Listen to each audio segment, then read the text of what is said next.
امام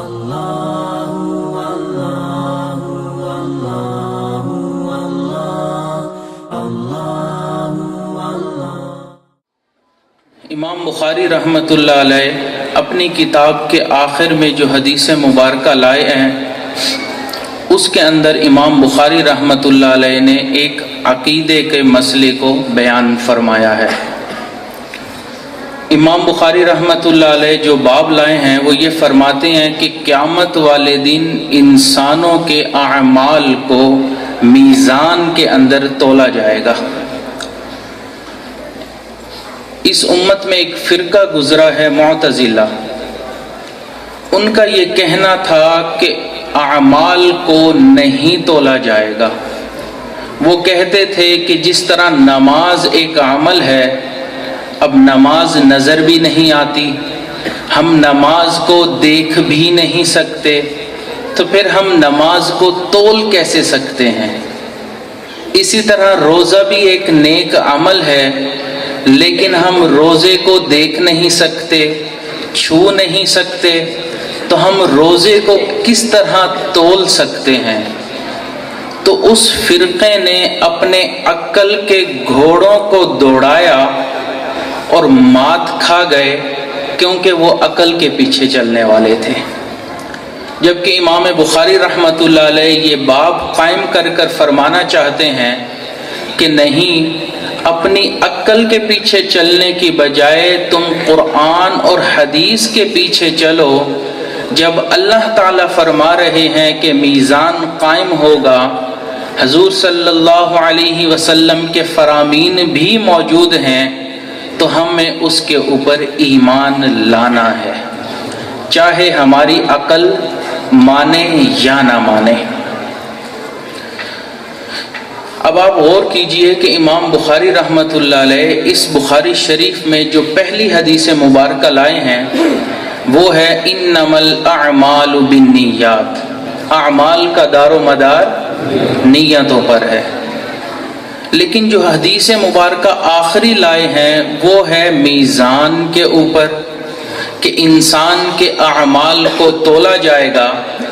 گویا امام بخاری رحمۃ اللہ علیہ یہ فرمانا چاہتے ہیں کہ اے انسان، تیرے جس عمل کے اندر جتنا اخلاص ہوگا، تیرا وہ عمل اللہ کے ہاں اتنا مقبول اور قبول کیا جائے گا۔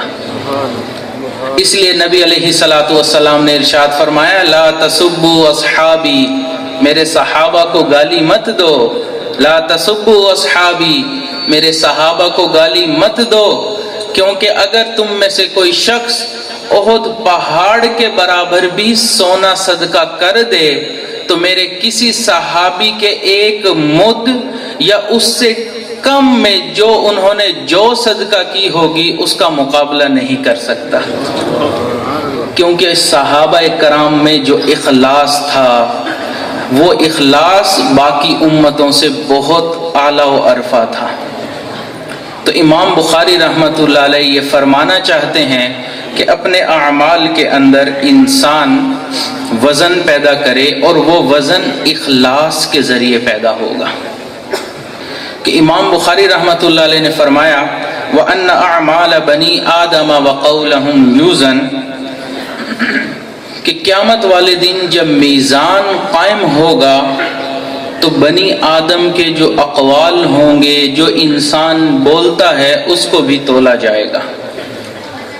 امام بخاری رحمۃ اللہ علیہ نے اپنا عقیدہ تو بہت واضح الفاظ میں فرما دیا کہ میرے نزدیک اعمال کو تولا جائے گا، جبکہ بعض روایات سے ہمیں یہ معلوم ہوتا ہے کہ انسان کے اعمال کو بھی تولا جائے گا، انسان کے اقوال کو بھی تولا جائے گا، انسان کے نامہ اعمال کو بھی تولا جائے گا۔